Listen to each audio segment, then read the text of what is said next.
Malawi Today. Moses Kunkuyu kunena kuti mudatiuza kunena kuti kuzakhala ripoti lochokera kwa akatakwe ku Germany anja pakatha miyezi 9 kuti miyezi 9 jasinathebe technical report icha aku akaswira ndege kuchokera ku Germany nkhani yokhuza ngozi ya kuchikangawa Amalawi adikire liti chifukwa tukhanga ndi panopati kumaliza anu chaka kulandeni ku Crown Hotel mu mzinda wa Lilongwe kumene ndithu kuli msonkhano wa tulankhani umene akonza ndi abungwe la SIDET ndikang'anitsitsa ndithu pali mafumu komanso anthu kuchokera kudera la mfumu ayikulu Chitukula nkhani yayikulu ndiyokhudzana ndi chipukuta misonzi kumeneko kapena kuti compensation ndi zambiri akhali ndithu akulongosola pa mwambo umenewo. Ine ndi Franklin Mtambalika bwanji ndipereke dangali ndithu kwa mkulu wa bungwe la SIDET Sylvester Namiwa kuti ayendetse zonse. Zikomo kwambiri choyambirira ndimafuna mawa uno mundilole ndikulandireni muchipinda muno atolankhani amene mwabwera kuchokera ku nyumba zofalisa komanso kusindikiza mawu zosiyanasiyana komanso ndilandire nzika zokhuzidwa zochokera ku area 54 mu mzinda uno wa Lilongwe. Mwina ina nkumafunsa kuti kodi ku area 54 nkuti ku area 54 mukamachoka town kupita ku airport mukadusa pa Mimu mbali ya kumanjayi mpaka na kufika pa mphambano ija yopita ku bwalo la ndege la Kamuzu imeneyo ndiye area 54. Komanso mundilole ndilandire amene akutimvera padakali pano pa wireless yanu ya Zodiac komanso amene akutisatira pa samba la mchezo la Zodiac Facebook page. Takulandirani mapaderadera ndilandirenso akuluakulu anzanga amene ndakhala nawo kusokolo kuno. Ife Amalawi timaziwika kuti ndi mtundu wopa Mulungu. Chifukwa chimenecho ndimafuna mundilole kunena kuti tisanayambe zonse zochitika muno tipemphe wozipereka kunena kuti asogolere kapena kuti aikize zochitika zonse mzanja la Mulungu. A volunteer with a word of prayer.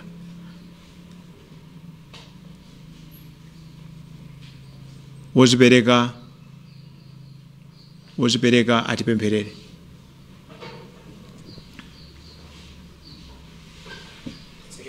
Tipemphere. Atate Mulungu wathu, Mulungu amene muli wabwino, amene mwatilola ife anthu anu kuti tikhale ndi moyo mu tsiku la lero potengera kuti usiku uja dali mufanizo la imfa. Teleza komera ino kuti patsa moyo mu tsiku la lero li. Mbuye wathu tabwera malo ano ngati ife zika zokhuzidwa amene tikuchokera ku area 54 makamaka chifukwa cha malo amene boma lifuna lidzagwireko chitukuko. Tili malo ano tingathoka mbirana nyumba ino Mulungu tipempha inu mukhale patsogolo pathu kuti muchiti chonse mmene tingathe kulankhulana malo ano zitengere mtendere pamaso pano. Kwa ife amene tayenda mu zitsulo zamanja tiyamikire fa chimenecho ngakhalenso tibwerera mu dzina la Khristu Yesu tapemphera ndi kusiya zonsezi. Amen. Tathokoza kwambiri ifa cha pemphero limenelo pachichewa pali mawu amanena kuti awiri sayenda asanapangane. Ndimaganiza kuti tikhala omasuka pa muzipano kuti aliyense ataziwa kuti aunda auje koma mundikhulupirira kuti kusiyana ndi misonkhano yonse yatulankhani lero tachulukamo muchipinda muno simano kuti tipereke bwaloli kwa wina aliyense ndiye kuti tichezera pano. Ndiye ndimaganiza kuti mundilole tipange ngati mozikonda ife amene tili kusogolo mutidziwe komano tikatero tidumpha tipita kumbuyo kuti atulankhani ifa msonkhano ndwanu anthunso akuziweni. Ine anditchula kale dzina langa ndi Sylvester Namiwa mkulu wa bungwe limene la SIDET. Choncho ndipereka chinkuza mauchi kumanja kuti kunonso alesa zichule tikatere tidumpha tipita kwa atulankhani. Ine ndi Nyanyiwe Soko. Ine ndine Joseph Majelegas. Ine ndine Kumbukani Pondamali. Omega T ku SIDET.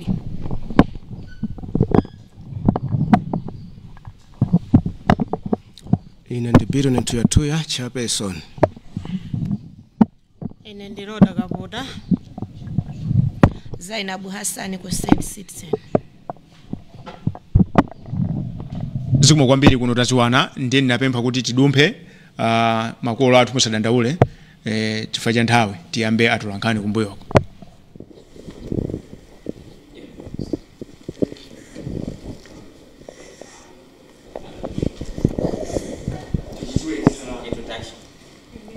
My name is Judith Ogan. Yeah. Good morning. My name is Priska Kanyada from Miji FM.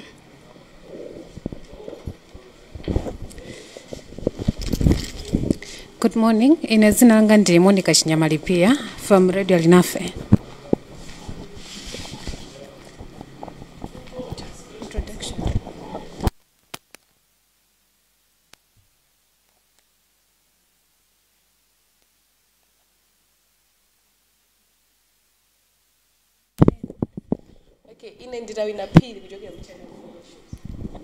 Good morning, and Susanna Nkoma kujoga Utimveni.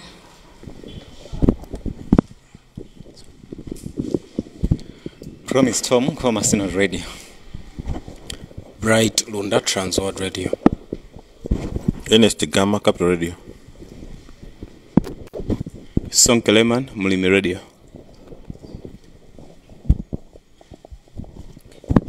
Franklin Mtambalika Zodiac. Zikomo kwambiri. Ndikupira kuti mundivomereza kuti mphepo imene kudusa mu chipinda chino ndiyo pepukirapo chifukwa amanena kuti ukazilota ndauje umakhala momasuka. Lero inenso ntchito yanga ndiyo chepa kwambiri chifukwa chokuti msonkhano uno ife tangokhala ngati oukonza. Msonkhano aini yake ndi Amalawi eni yake. Pacha ndikabwera pano kumayankhula kunena kuti bungwe la SIDED limayimira Amalawi, anthu ena mmakana manena kuti Amalawi wali kuti. Lero muchipinda muno Amalawi mukuwaona aini yake abungwe akakhala ndi nkhani akakhala ndi nkhawa amabwera. Ndimafuna choyambira ndinene mawu kuti kaswiri wina adanena kuti 3 great forces rule the world. 3 great forces rule the world, and these are 1 stupidity, 2 fear, and 3 greed. Pali zinthu zitatu zimene zimalamula dziko lapansi. Kaswiri wina adanena kuti pali zinthu zitatu zimene zimalamula dziko lapansi, and zinthu zimenezi choyambirira ndi kupusa, kachiwiri ndi mantha, kachitatu ndi dyera. Mukapita ku nyimbo ya fuko lathu amanikamba kuti tindi adani atatu, koma padakali pano pa adani eni padakali pano pa Malawi muno ndi amenewa: kupusa, mantha ndi dyera. Ndiye mafuna mwapadera ndathokoze anthu aku area 54 chifukwa chokuti sanachite mantha, abwera poyera. Ngati abwera poyera si anthu sopusa ya. Ifa mziko muno ngaziko likuonongeka tili ndi anthu adyera amene tinayika m'mipando yonena kuti pampando paja amapanga zawo ndi ana awo, sadabadilako za Amalawi amene amalipira msonkho kapena amavota. Ndiye ngati kudera kwanu kuchitika zina zake zosaoneka bwino inu kumayang'anira, ndiye kuti muzigawe. Kutero lero Amalawi tonse amene mukutimvera kapena amene sakutimvera lero Malawi onse azigawe kuti kodi pagulu lopusa, pagulu la mantha ndi la dyera ine ndili pati. Lero Malawi ina aliyense mumtima mwake azipase gawo.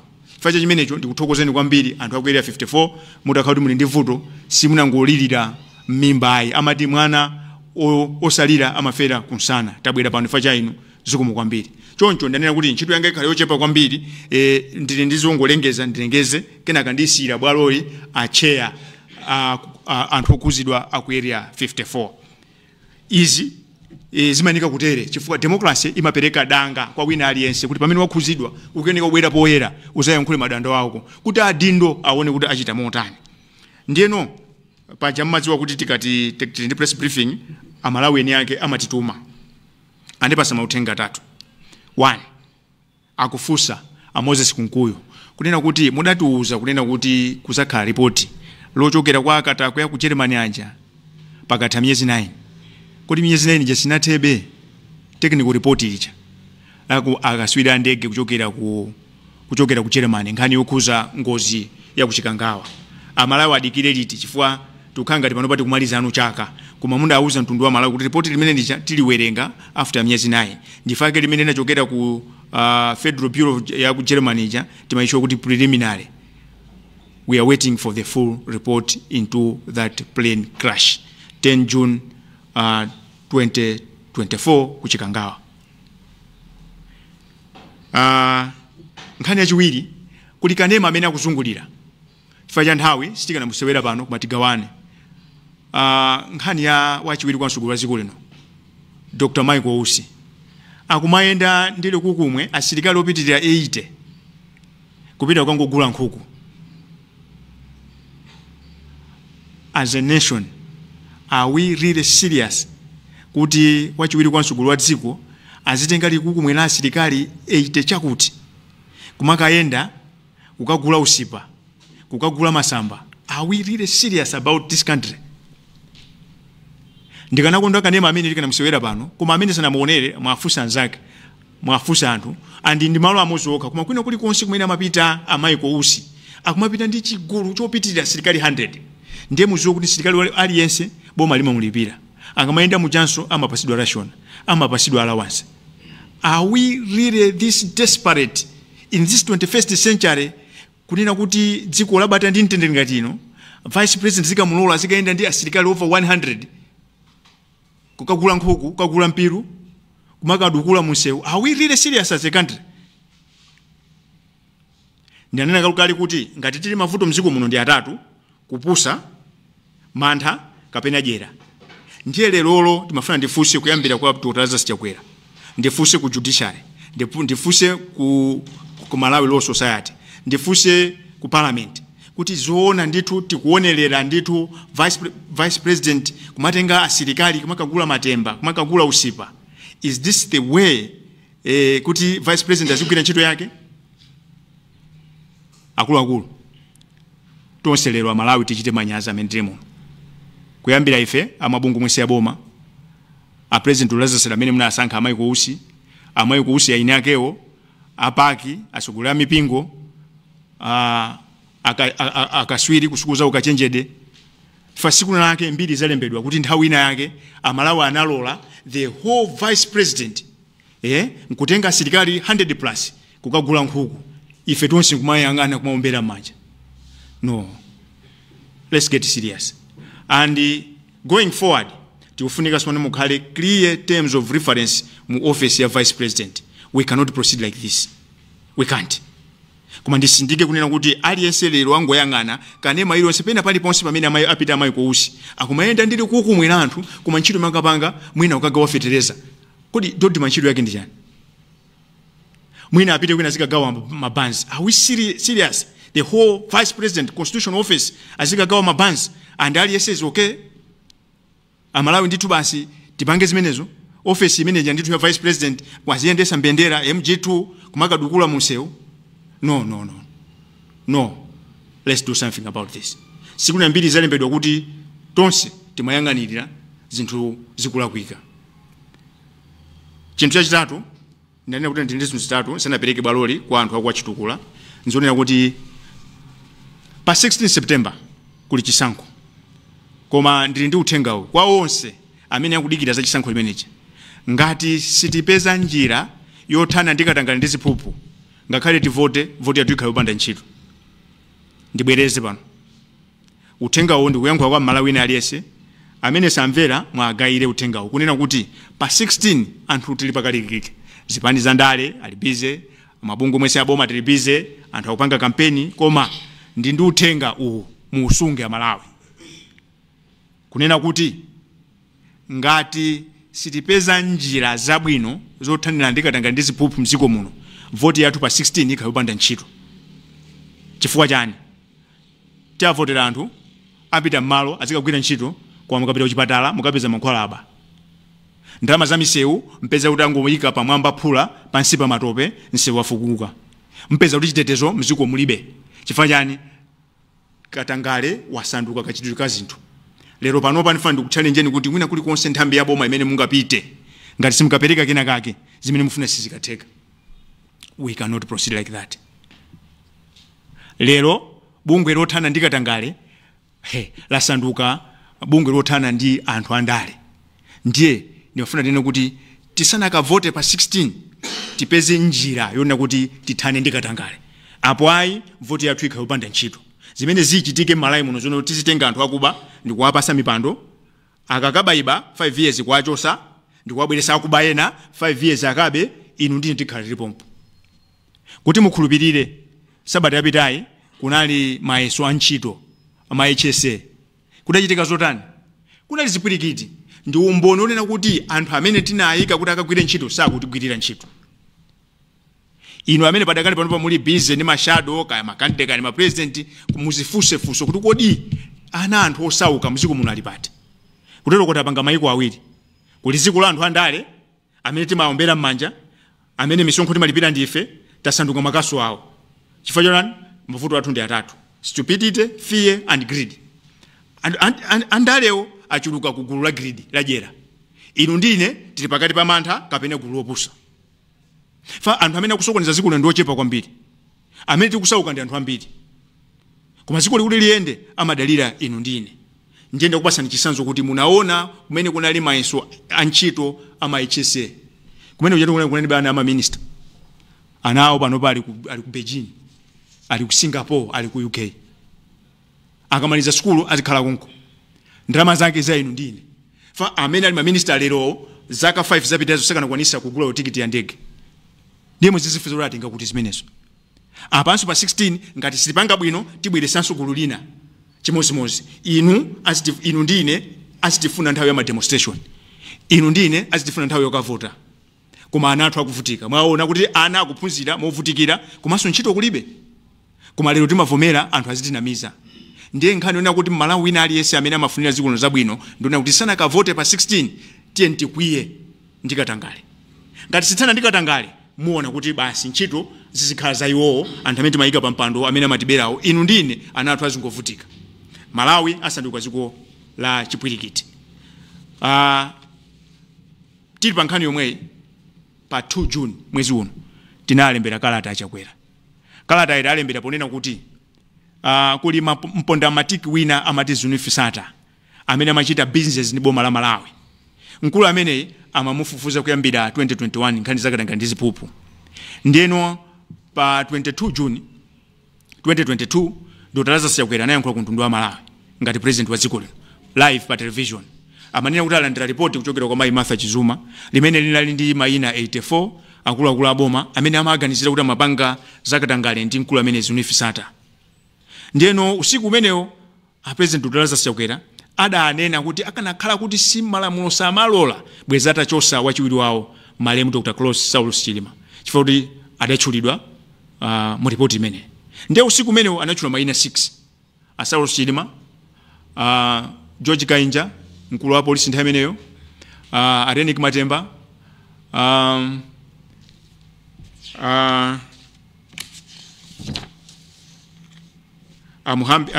Muhabi Mwambi,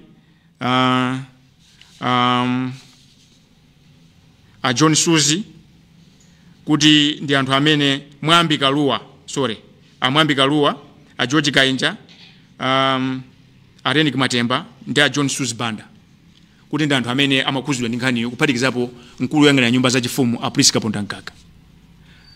Anthu onse amene anachulawa anapeza kuti anayimisidwa pa ntchito. Patapita masiku pang'ono kunapezeka kuti manong'onong'o anapeza kuti a Priska Pondankaka amene amayang'anira nyumba zachifumu abwereranso pa ntchito. Tikuyankhula pano a Inspector General ali kuena chifukwa kuti Akainja anachosidwa ntchito. Anthu onse amene anachudwa siku imeneyi anachosidwa pa ntchito ena anamangidwa koma Priska Pondankaka sanamangidwe. Kenaka pa 1 September 2023 bungwe la YAS Youth and Society idalemba kalata kulembera ACB tatiuzeni zikutheka bwanji Priska Pondankaka adatchulidwa pa nkhaninja koma anthu onse amene anachulidwa adamangidwa koma Priska Pondankaka sadamangidwe. Ndipo yankha ACB adauza mtundu wa Malawi kuti Priska Pondankaka anapasidwa mwayi kuti akabweze Benz imene anapasidwa kuchokera kwa SATA ndi ndalama zokwana 70 million. Ndi anthu akudabwa kuti bungwe la ACB ati lidawakhululukira. Ndi nkhani ndi imodzi ikukuza Zunifisata ndifa jana Saulus Chilima Akainja ndiye na onse adamangidwa koma munthu mmodzi sadamangidwe. Ndifa jani anthu ena mwapasa mwayi kuti akabweze katundu ena osabweza. Malamulo a mtundu wanje amene ku Malawi Law Society niwekezo ndi nkhani mutithandize because we are about to set a precedent. Akakhala ngati kanthawi yoyamba bungwe la uthana ndikatangale kumukhululukira munthu amene wabweresa yekha. Kutoko a Priska Pondankaka zoti analandira adasimikiza okafana akabweza zinthuzo. Akanakhalusana alandire sana akabweza. Ndiye talembera achakwera kalata. Ndiye kalata ndiwerengere mchingerezi. the State President, Kamuzu Palace, Lilongwe. Attention, His Excellency Dr. Lazarus Chakwera. Copy to the Acting Director General Anti-Corruption Bureau. Your Excellency, sir. Remove Mr. Prince Kapunda Nkaga from State House until he clears his name on alleged corruption. In exercise of our governance watch to grow, we at the Center for Democracy and Economic Development Initiative, CDED, feel duty bound to address you, Your Excellency, sir, with reference to the above captured subject matter. At the onset, we would like to bring to your attention a televised national address aired on June 22, 2022, where you, Your Excellency, sir, told the nation that 84 Malawians were named in a report that the Anti-Corruption Bureau, ACB Director General, Ms. Martha Chizuma, had presented to you, following the completion of investigations into an alleged high-profile corruption scandal linked to the United Kingdom, UK-based businessman, Mr. Zunif Sata. Precisely, Your Excellency, sir, you withheld all delegated powers to the then Vice President, the late Dr. Salos Claus Chilima, and you were close to firing him, but you did not do so because, as you put it, quote, the Constitution does not provide for suspension or removal of the Vice President by the President because he holds that office by the will of Malawian voters, which I respect, end of quote. That evening, after announcing the withdrawal of your delegated powers to the Vice President, you went on to suspend State House Chief of Staff, Mr. Prince Kapunda Nkaga, the then Inspector General of Malawi Police Service, Dr. George Kainja, Mwambi Kalua, the then Solicitor General, and the former Director General of the Anti-Corruption Bureau, Mr. Renek Matemba and John Suz Panda. Later on, the aforementioned were arrested on corruption allegations, save for Mr. Kapunda Nkaga. While Malawians anxiously waited for the identities of the remaining 78, they were shocked to learn about the reinstatement of Mr. Kapunda Nkaga at State House, while others were interdicted.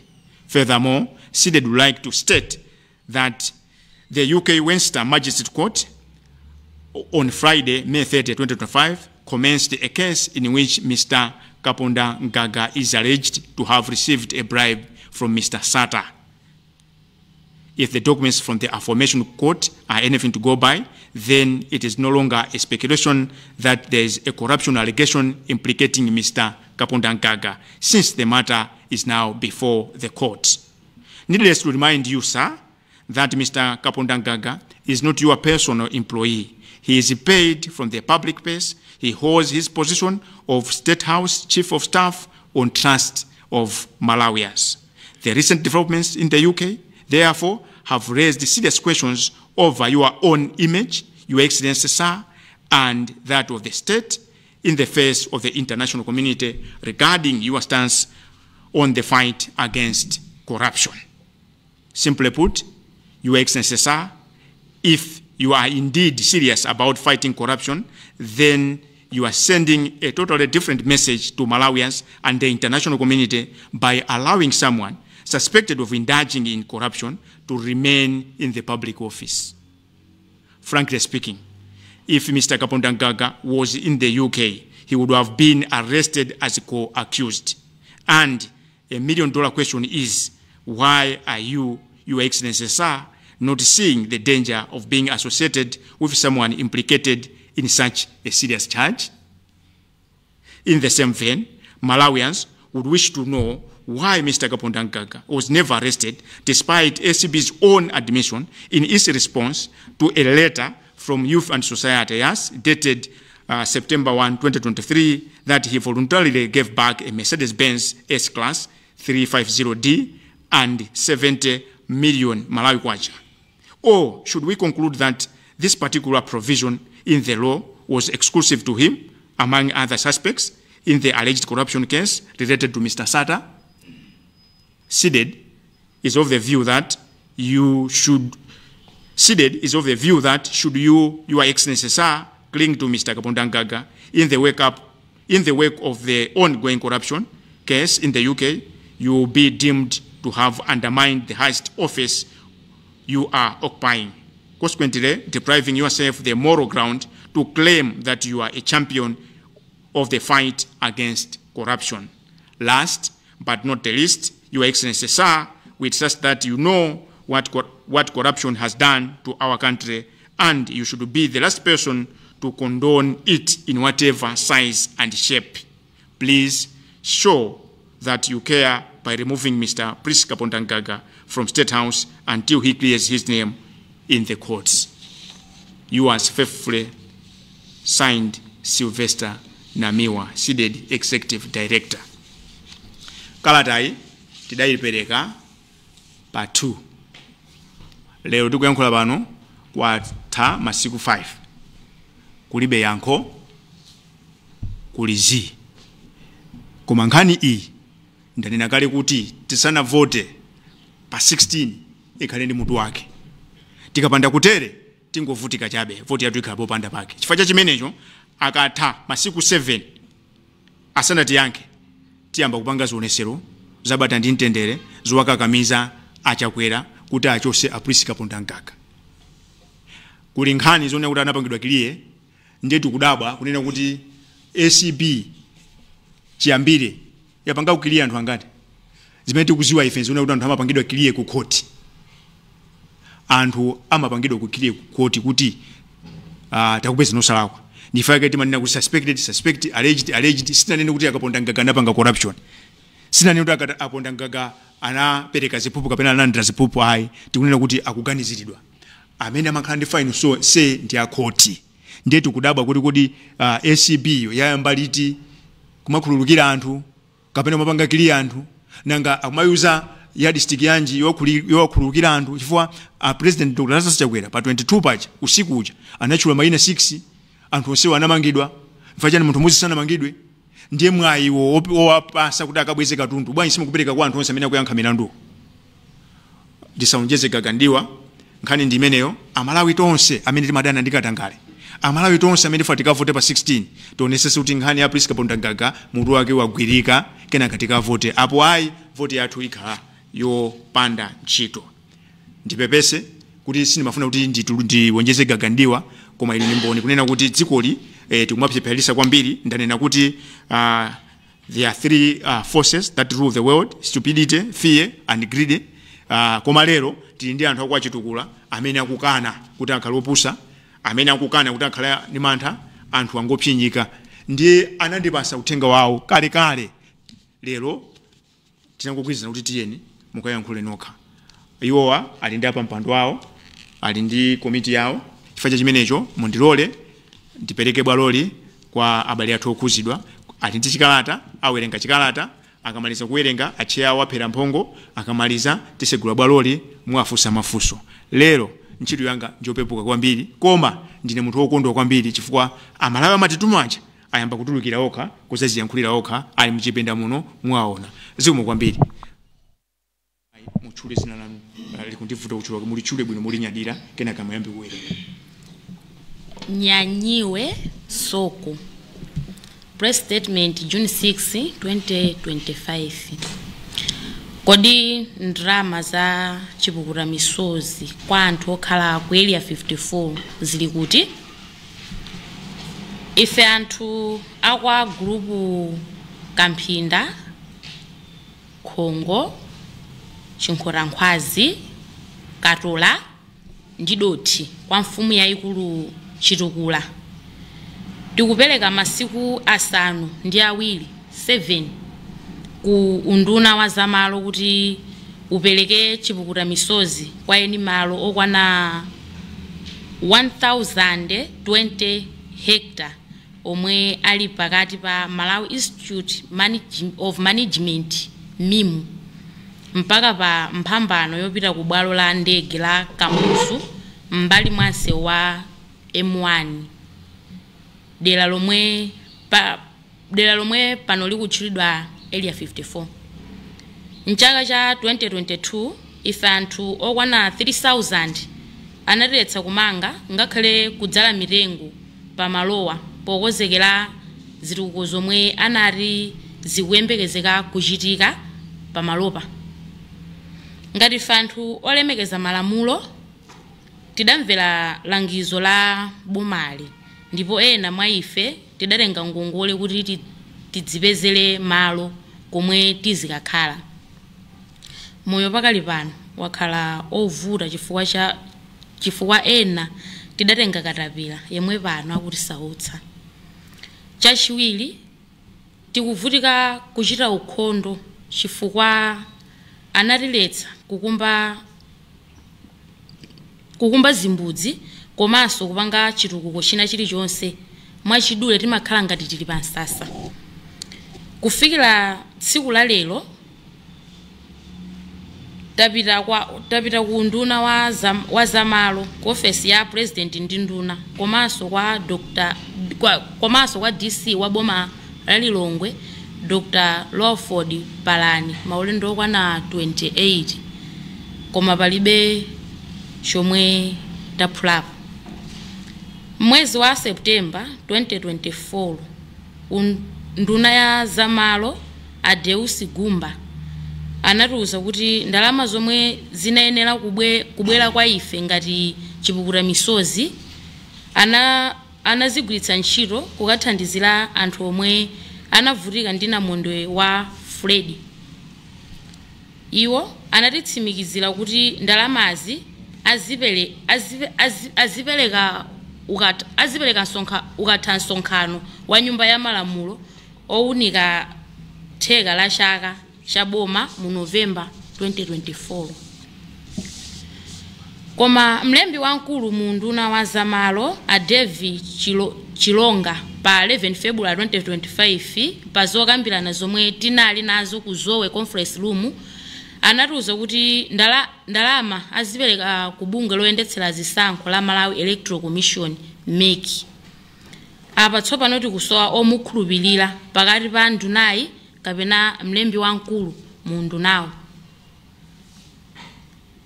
Andunawa pa 16 March 2025 mu programu ya boma likutinji pa MBC analiuza dziko kuti unduna wawo watsala pang'ono kupereka chipukuta misozi chokwana 9 billion kwacha kwa anthu aku area 54 ndi Dunduzo.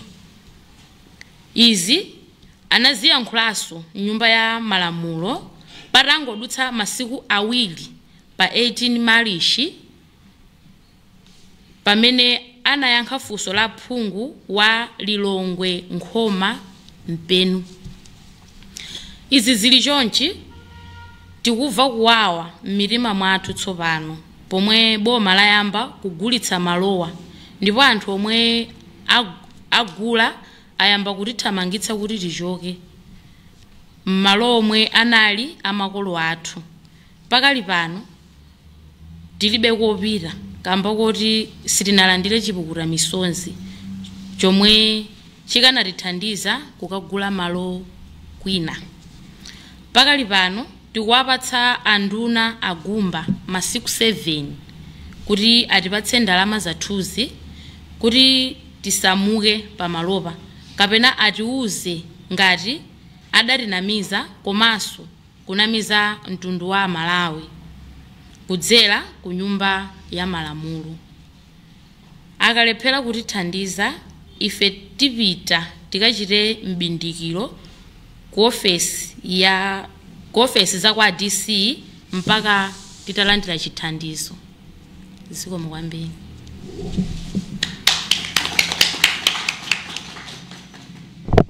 Tathokoza kwambiri Maisoko chifukwa chowerenga momveka bwino. Ndipereke bwaloli kwa apampando choyamba mutchula zina lanu molinyadira kenaka muphere mphongo pa zimene awerenga Maisoko. Zikomo kwambiri. Zikomo kwambiri amalawi nonse amene mukutimvera komanso kutionera. Ine ndine Biron Tuyatuya, chairperson wa komiti ya area 54 amene malo adayezedwa ndi boma mu 2022 monga mwamvera kalata. Chokhudza ndi chokhumudwitsa kwambiri nchakuti ife ngati zika sitidapite kubwa mukatsatsa malo. Adabwera okha udzauza mafumu athu kuti malowa afuna kulepo ntchito ngati boma. Mafumu athu adavomereza podziwa kuti ndi lamulo la boma ndipo dziko limakwera chifukwa cha zitukuko zosiyanasiyana. Atayesa malo mu 2023 adadzapeka mafigures aliyense zimene zimatsimikiza kuti msamuko watheka. Chodabwitsa miyezi umangodutsa mpaka chaka kudutsa titambuchita kafukufuku ife ngati akomiti atasankha mafumu adatiuza nduna monga mvera mkalata kuti ndalama ziperekedwa ifa zidakozedwa koma zidabwerekedwa pita ku ngozi, koma mu November ndalama ziziperekedwa mwachisoni. Kufikira lero palibe chilichonse chimene boma latithandiza. Mwaichi zika zokhudzidwa zilubwera pa msewu ndikunena ife situkuva zimene boma lunena. Mwaumboni mwachidule ndikhozo ndero zikomo kwambiri. Zikomo kwambiri Mai Roda Kaputa nkuthawi utembo ndimuzoti muonjezere pa zimene ayankhula chair. Zikomo kwambiri. Dzina langa ndi Roda Kaputa ndikuchokeranso mu area 54 dera limeneli latiye Chitukula. Kuphera mphongo kwanga mawu anga pa nkhaniyi ndi kulankhula zokhudzana ndi chitukuko cha manyumba chimene boma lidatiletsa kumanga manyumba mu dera limeneli. Adatiyezeradi nzoona, mafigures adatipatsadi ndi zoona, koma adatiuza kunena kuti musamangeso nyumba imene idali pa maziko ili pomwepo, amene adali asanakhome nyumbayo atayimaliza ili chonchobe, potengera kuti apatsidwa chiputa misozi chake munthu achoka muderali. Muja mwaimvera kalata tidayenda kumakasakasaka ndalama kwina kuti tikadzipezere malo tikamange kwinako, ndipo anthu ife tili ngongole magawo awiri. Tidakachita katapira kwina, tidakachita deposit kwina kuti tikakhale kumeneko, koma kuchokera mchaka chimenecho mafika na lero palibe cha nzeru chimene boma ife latichitira. Ndife zika zodandaula, ndipo boma latichitira nkhaza. Tikugona anthu ochuluka mu nyumba imodzi. Tili ndi makampani mu area imeneyo. Timachita business yomanga manyumba chifukwa ndife anthu osaphunzira, sitili pa ntchito. Ntchito zathu business athu nkokumanga nyumba, timayikamo anthu amalendi. Mwezi ukatha timalandira ndalama imeneja kumatithandizira mabanja athu, koma boma lidatiletsa kumanga nyumbazo. Ndiye kuti ndife anthu ongokhala. Tikulipempha boma mobwereza atithandize pasanathe masiku 7 tanena mukalatawo. Ngati sitilandira yankho ifeyo tikukakhala kwa DC kufikira yankho. Zikomo. Mawu opanda chigamba amenewo. Bambo Joseph muti bwanji pankani. Zikomo kwambiri. Ine dzina langa ndine Joseph Majelekas, zika ya area 54 wa senior chief Chitukula. Ndizoonadi kuti ife adatiloka miti chifukwa adatiletsa kuti tisadzale mitengo imene yoti pachaka timatha kudzala mitengo ina yogulitsa tipeze kukanga chepe tilipera wana ku sukulu, koma sitizidya ngati mabanja athu. Koma kuchokera nthawi imeneyo 2022 mpaka pano sidapeza kuti mtengo umodzi omwe. Yeti boma lomwelo limati tizipyala mitengo, koma ife adatiloka kuti musadzale mitengo. Wonesa kuti boma lidapengera nkhaza. Ndetu kuvutika kwambiri tibe chochita. Mitu yathu idasokonekera chifukwa timadalira kuti malo pathu paja timapezapo zina zimene zimatithandiza. Aboma adatiletsa mwachinyengo boma kungotipatsa ndalama, koma ndalama mpaka napano. Nde boma limeneli chonde tupempha kuti atimvetse ngati afika pofula chonje kwatula nkhani nde kuti zatibwereka koma sotasauka. Ndipo kuti mwina sayendera mmakwada akhakuti amayendera akadabva chisoni imene pano patiwonekera. Kabulu kumene dagula 2021 tikadavala kumweko, komanso njala yatibwereka chifukwa cha iwowa chifukwa idaleka chilichonse imene timapanga adatiletsa. Ndiye dandaulo langa ine ngati zika ndi limenelo. Zikomo kwambiri.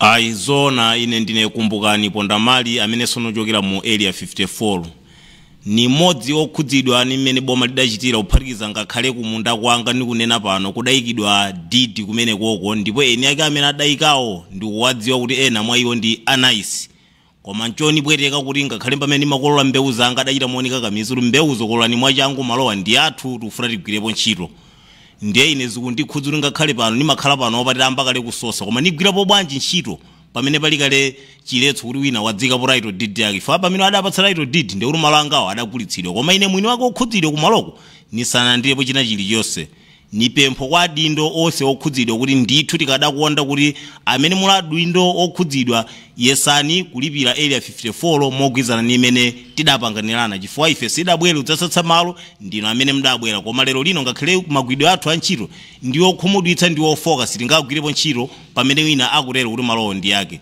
mwachidule ine ndikulekeza pamenepo zikomo kwambiri.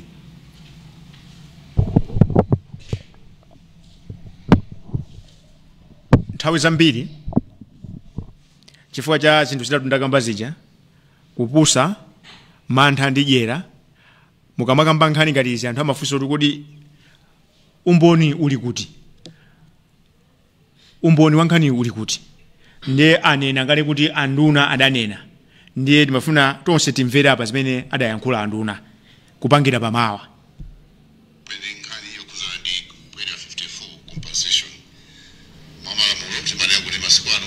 Ya 54 compensation mwamalamulo timanena kuti masiku ano boma silingotenga malo lisanapereke chipura misozi so ndizoonadi kuti kumbali athu ngati ku nduna wa zamalo pa ndondomeko imene matsatidwa kapena kukachita assess nkhani ya compensation ku area 54 muja ndinanenera kuti tikufuna kumeneko tikhazikitseko malo oti mwina anzathu amene ali kumako akunja has identified 200 hectares in area 54, that's in Lilongwe City, whereby assessment for compensation has already been done, and 9 billion kwajas is in the compensation amount to be paid.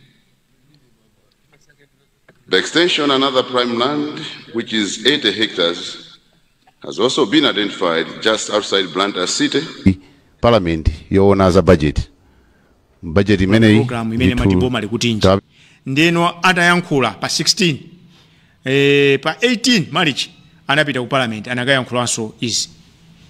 The Minister of Lands has identified 200 hectares in area 54, that's in Lilongwe City. Has identified 200 hectares in area 54, that's in Lilongwe City, whereby assessment for compensation has already been done, and 9 billion kwajas is in the compensation. And to this end, beaconing for this Chigumula land area will be done in May this year. Once the crops have been harvested from the fields, as currently we have fields there. In the same vein, we also have another land in Mzuzu. We call it Dunduzu, that's about 50 hectares, and this land will require a compensation amount of 3 billion kwajas. First Deputy Speaker in the August House, that now we are sitting in the budget session. Pasimena yankula kumwina pena pange mkhoza kuonjezerapo ndi upaseni 30 seconds amene tingathe kuonjezera abale anga kwa chitukula.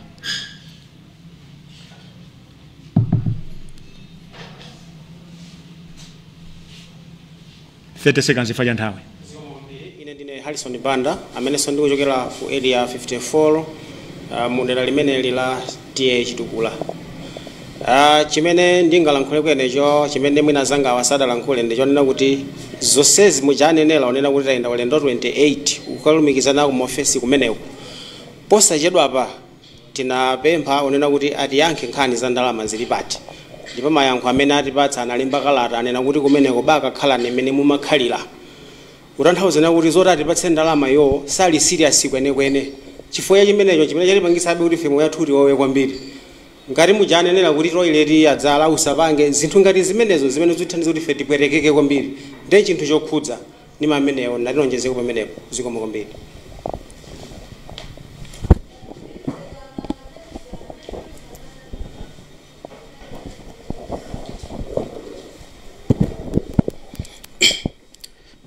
Zikomo kwambiri, ine ndi Norris Banda amenenso ndikuchokera ku area 54.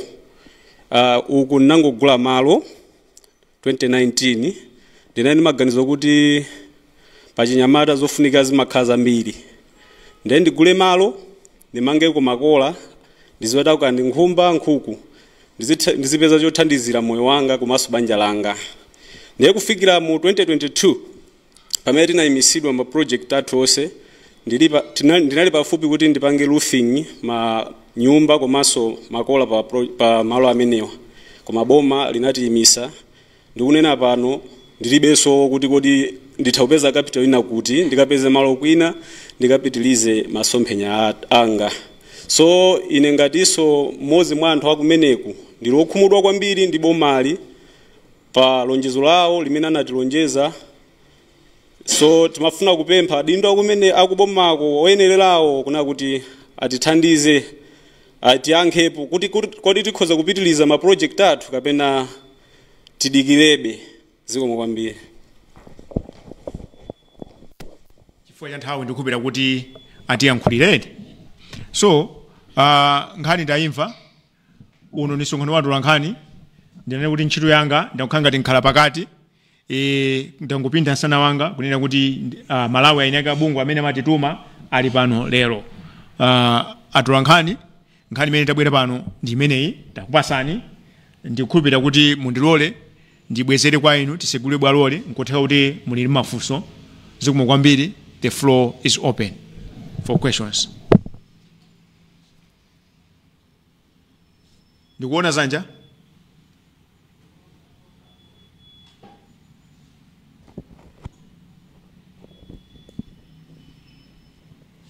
You have that.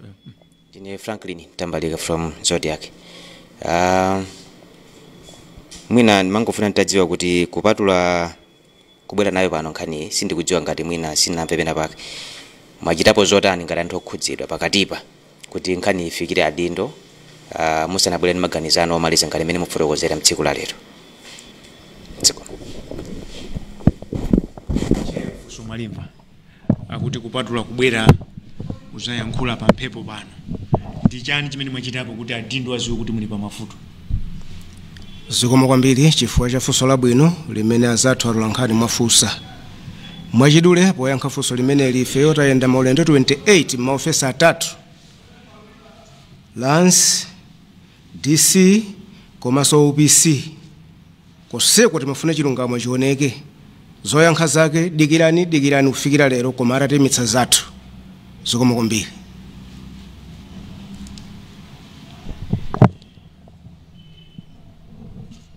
Kapena ali bafuna kuonjezera ngani? Ayankhulai, ayankhai. Zikomo kwambiri. Atolankhani osaopa, osafoka, osachita manyazi. Msonkhano ndi wanu. Tsinanga ndi Bright Lunda yakira ku Transworld Radio. Mafuna ndifunsa kuti mapereka ma 67 kwa anduna za malo pakakhala kuti sipena chitiye china chilichonse mwina kumbali athandizo amene mukufuna muchite chani kuchokera pamenepo kupita kutsogolo. Mwinanso mukhoza kungotuzako mwina kuti zatenga nthawi yochuluka bwanji mwina zonseze zimene mwakhala mukukumana ndi mafunso osiyanasiyanawo kuchokera pa nthawi imene anakuletsani kuti musachitepo kayi kanthu pamalo amenewo. Zikomo. Zikomo kwambiri chifukwa cha funso lanu. Ife ngati area 54 takhala nthawi period mwafunsayo 4 years now kuchokera nthawi imene atiletsa zochitazo. Funso lina lija lanithamu lija tidzachita chani ngati atapanda kuti zika za area 54 kuti tibwere pa air pano pali chiganizo choyamba kuchita mbindikiro kwa DC amadabweretsa nkhani zako za msamuko kwathuko. Zikomo kwambiri. mangowonjezera mmene acheya alankhulira. Mujatani fotokozera kuti sitinapite feyo kuboma kukatsatsa malo koma ndiwo amene adatipeza mweli yathu kumudzi kwathu kumene abadwira makolo athu. Ndiye mmene tikulondola nkhani mmene tabwera kuno kubungwe ngati satiyankha pa masiku 7 tipita tikachita mbindikiro kwa DC ndipo cholinga chathu ndi mawu awiri atipatse chipukuta misozi apo ayi achotse liwu la nsamuko mudera lathu mu area yathu kuti ifeyo tibwerere tizikhala mmene timakhalira kale siko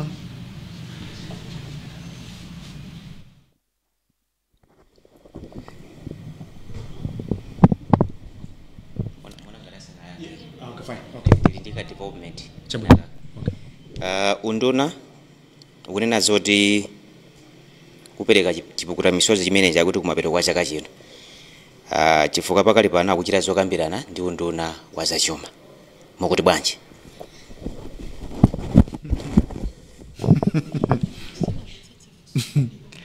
sana mvesese funso ndalifuseniso kawiri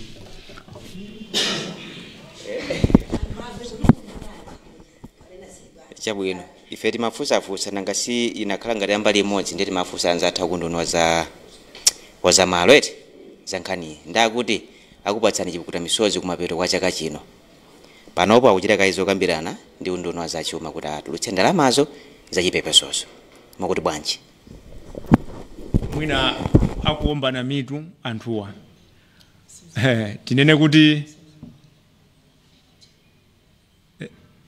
ndiye kuti anduna ananamiza ziko fata tali ndi umboni apa eti amanena kuti budget ino tiyika mu ndalama ndiye popeza lero nanena kuti sindifuna kuyankhula kwambiri aine kankhani alipo mpano ayambe ndani muyamba nino okay ayamba awa katere ayanga kena kacheya zamalizire mwati ayankhula zimene ndakunduna akumvesera alankhula mmene ife tili muno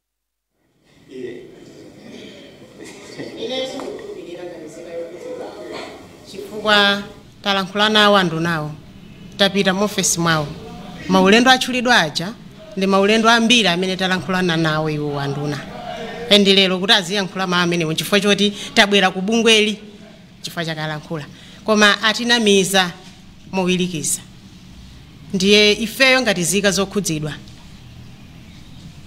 sitingakhulupirire ndipo sizingatheke zimene alankhulazo ndi kuti tifike pobwera ku bungwe ili tili ndi kalata imene unduna unatiyankha pa madandaulo athu amene tinawafunsa zokhudzana ndi chipukuta misozi ndipo adayankha momveka bwino kunena kuti tikadalibe ndalama zoti tikhoza kulipira anthu mu 54 bakhalani mmene makhalira kale ifeyo ngati komiti titayitenga kalatayo kwaitana mafumu ndi anthu okhudzidwa adanena kuti yankho lino losamveka ziko zomo kwambiri achira msana bwirepo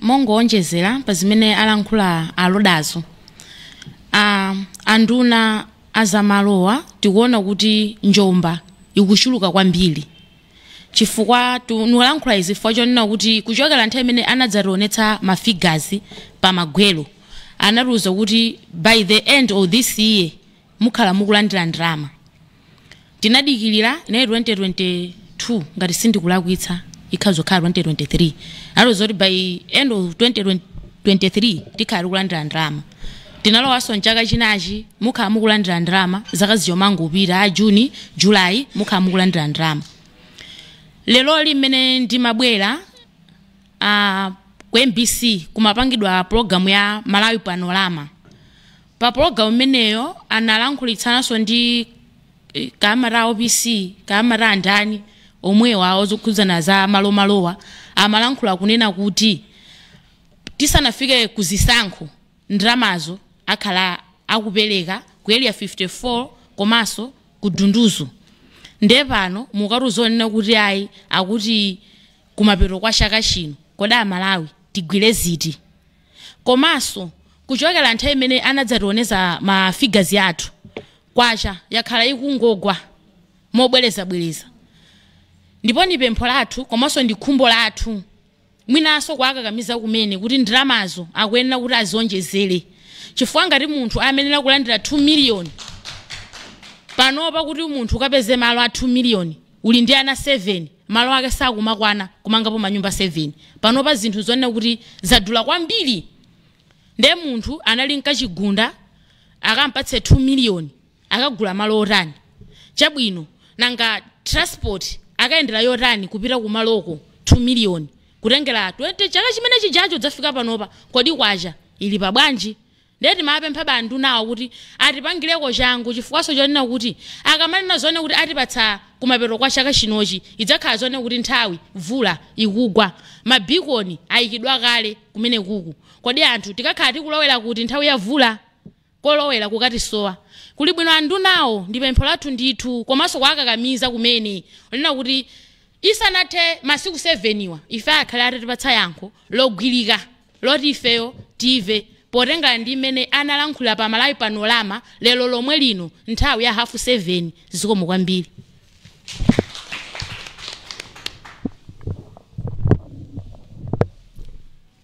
pofuna kuphera mawu amenewa phongo mawu olonjeza sikoyamba kameneka nkambirimbiri ndipo sitingakhulupirirenso tapereka masiku 7 akhale masiku 7 zikomo kwambiri. bwalo lidakali losegula mwina nkutheka kuti pamene pabwera uthenga uchokera boma mwina nkutheka kuti mutukhoza kuyankhulako 30 seconds apaseni chinkuza mawu.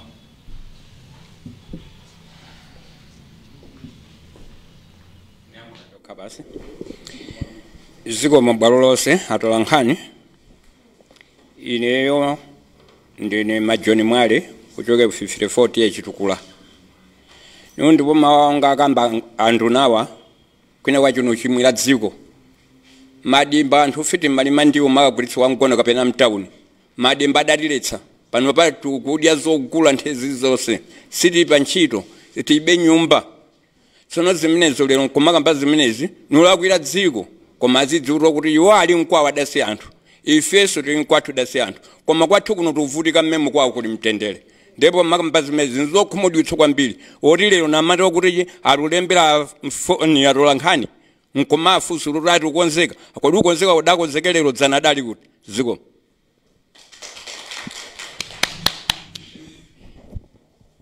Ine dzina langa ndi Joseph Mwale. Chinthu chomvetsa chisoni kwambiri kupusitsa Malawi popeza ali pabwino ife tuzunzika kumudziko tinganene kuti chifukwa chosayenda chifukwa chita zimene zisi tere kumudziko anali khuma kusowa chochita mwa ichi ine ndibwere pansi zikomo. chifukwa cha nthawi titenge funso limodzi lomaliza kwinako akuluakulu alipo pano mucheza nawo muchitira mucha funso limodzi lomaliza ngati lilipo mwina nanunso atolankhani mungagawo chiblanketi.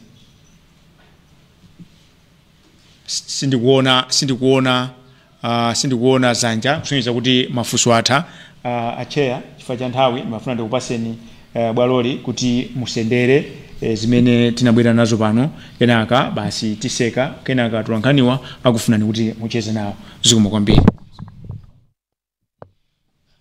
tifuna kuyamikira kwambiri chifukwa cha mpata wabwino umene ino azathu aside munatipatsa mutamva kudandaula kwathu kuti tikhoza kubwera pa air kuti dziko lidziwe kuti boma lidatiphera ufulu kutiyezera malo ndi mawu amsamuko koma osakwaniritsa zimene adatilonjeza mwa ichi ifeyo motsindika momaliza nkunena kuti masiku 7 amene tapeka kuboma zika zatsimikiza kuti akhala atakamba mbindikiro ngati atadutsa popata chilichonse imene boma achitepo zikomo kwambiri.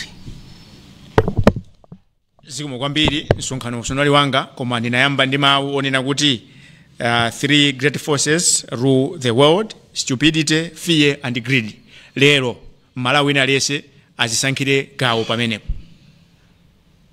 kuti kodi uli mgulu lopusa uli gulu la mantha kapena uli gulu la jera padakali pamene tili Malawi muno aliyese kuchokera kunsi kwa mtima kwake azipezere gawo. ine ndikuthokozeni anthu akwa Chitukula chifukwa nthawi zonse tikabwera pano akudandaula kuti maisoko akhoza kawo cha blanket 30 seconds. chimene ndimafuna kuonjezera ndi chonena kuti ngati ifeyo anthu aku 54 mene tapereka ma 67 ku unduna kuti ukhale utatipatsa zochita kapena chipuputa misozi imene nthawi ngati kuti June saatha tikawerenga masiku munde kuti ni matinimu akhala masiku 7 yo atakwana. Mbindikiro wathu udzakhala waufulu ndithu wamtendere ndipo tikupempha kuti mukatilole ndithu kuti fe mbindikirowo akundunanu mukatilole ndithu tikachite chifukwa chonena kuti amalawi ambiri akakhala zoti ali ndi mbindikiro pamachuluka kwambiri anthu aja azathu amavala majombo aja ncholinga choti adzitiopseza pa chinthu chathu. Ife zimene zozo ngati aku 54 sitikulola kuti mukatitumizira anthu a jombo ife akatiopseze ngati kuti mwina tidabwera kubomo dzatsatsa malo chimenecho si chilungamo iyayi. Tiyeni mutithandizane tonse ndife amalawi mosasamala kanthu kuti azathu tinakusankhani ukhala mipandomo koma tikuonetsetsa tonse ndife amalawi. Inunso akundunanu mutchedwa anduna koma munachoka ndithu kumudzi ndinu ndithu moyo wakumudzi mmaudziwa ndithu mmene moyo umakhalira. Nde shonde mbindikiro wathu after 7 days ukakhala ndithu wamtendere koma chimene tingapemphe msakatitutsira anthu a jombo ife mungolivya chebe dandolo lathu zikomo. Mwachidule maiso kwa kunena kuti kani ili pano sikuti akufuna mbindikiro ya anthu akufuna ndalama zawo. Ndalamazo mudanena kuti zilipo umboni ndi ulipo so and it's either the minister lied to Malawians or else the money is stuck somewhere. As simple. So malamoti anena kupatula a jombo pachama tumiza azikwanja nyamata awawa makosa nawo ndachi bwana ndiye a jombo ena so matenga zikwanja. So simukenika kwa apemphaya ndi ufulu wa Malawi nalese kupanga zoneso zabata ndi ntendere ndiye malamoti mukagule zikwanje malamoti mukatenga a jombo tingwapa sana anthu asimene 9 billion ngati tanena ndife ngati anani nawo kadwa nduna inu maziwa masamu kuti 9 billion ngati hai so masiku 7 iwa apase na ndalama zawo akakupasa ndalama ngati mukapangaso mbindikiro zikomo kwambiri. We don't have all the time on earth. It's either you are stupid, you are fear, or you are greedy. We have got 3 categories according to this expert. Therefore, it is up to you to decide which category you are belonging to. But my parting shot is our vote on the 16th September this year will be meaningless if you don't make corrupt public officials uncomfortable.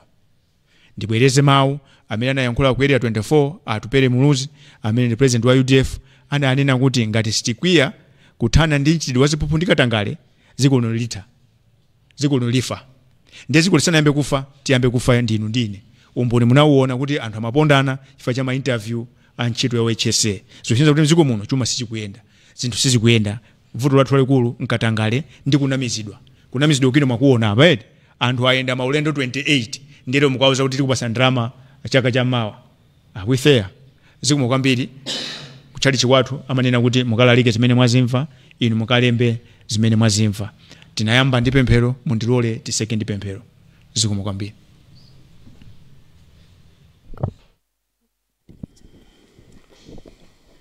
Titseke maso tipemphere. Zikomo Mulungu wathu tiwamikani kuti takuonani mnali pakati pathu kuti zokambirana zathu zatha bwino. Mbuye wathu tizindikira kuti ife ngati amene munatilenga ku dziko lapansi sindife akapolo kuti tikhoza kukhala mozunzika. Timenyereni nkhondo kuti cholinga chathu chikatha kukwaniritsidwa. Tayenda zitsulo zokonzedwa ndi manja. Mulungu mukhale pa njira yathu mwa Yesu Khristu tapempha ndi kusiya zonsezi. Amen.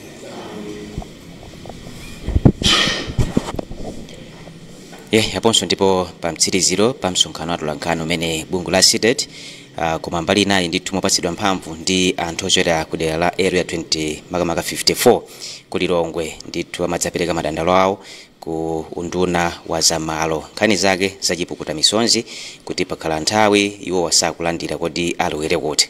Mkatikati tamvanso ndithu mayankho ochokera ku bomako kuti akuti akukonza zoti awathandiza anthu amenewa koma akuti ndi osakhutitsidwa ndipo apereka masiku 7 kuti athe kukachita mbindikiro kwina kuzionetsero nkhani yake afuna kuti apatsidwe ndalama imene kamene kuti chipukuta misonzi. Tikalo ndikuti kwangulanso zomwe ndinakukonzerani kuno ku Crown Hotel mu mzinda wa Lilongwe. Ineyo malo mwa anzanga onse ndi Franklin Mtambalika tikubwezereni ku nyumba yathu youlutsa mawu area 47 sector 5.